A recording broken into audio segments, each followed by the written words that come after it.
Leadership भनेको कुनै पनि संस्थामा लिडरसिप गर्ने भनेको एउटा कोर ग्रुप हुन्छ। त्यो कोर ग्रुपको संस्थामा भएको आबद्धता प्राज्ञिक गतिविधिमा संलग्न छ कि छैन त्यसलाई सबभन्दा भूमिका हुन्छ।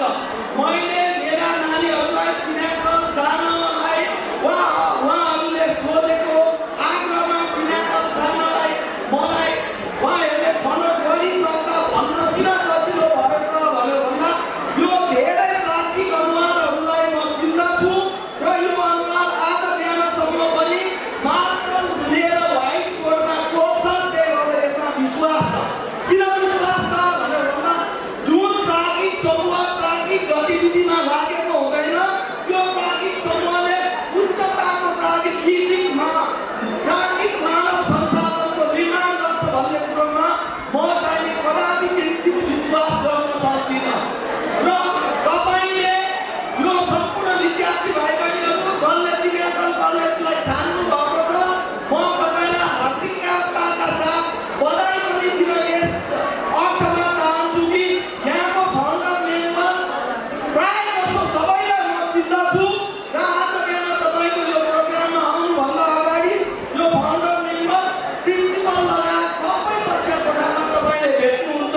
त्यही हो प्राज्ञिकताको उन्नयन भनेको, त्यही हो त्यो गतिविधि भनेको। त्यसलाई छनौट गर्नुभएको छ। त्यो भएर तपाईँ एउटा सही ठाउँमा आउनुभएको छ। हामीले आज एकाडेमीलाई सञ्चालन गरिरहँदा 7 वर्षको दौरानमा हामीले विद्यालयमा म तपाईँलाई एउटा सानो उदाहरण दिन्छु। म आज एकाडेमीको प्राचार्य हुनुभन्दा अगाडि त्यहाँको संस्थागत प्रिन्सिपल हुनुभन्दा अगाडि तपाईँबाट 3 किलोमिटर 4 किलोमिटर बढी हुँदा 6 किलोमिटर अगाडि एउटा कलेज थियो जसको नाम तपाईँले आज पनि सुनिरहनु भएको होला, हिमालय कलेज। यहाँ मेरो अनन्य मित्र आत्माराम कोइराला सर हुनुहुन्छ। उहाँले त्यहाँ कुसुन्तीमा एउटा विद्यालय चलाउनुहुन्थ्यो, माछापुच्छ्रे माध्यमिक विद्यालय माछापुच्छ्रे चलाउनुहुन्थ्यो उहाँहरूले। त्यहाँ म त्यो हिमालयको प्राज्ञिक हिसाबले लिडरसिप दिन्थेँ। म त्यहाँको प्रिन्सिपल थिएँ।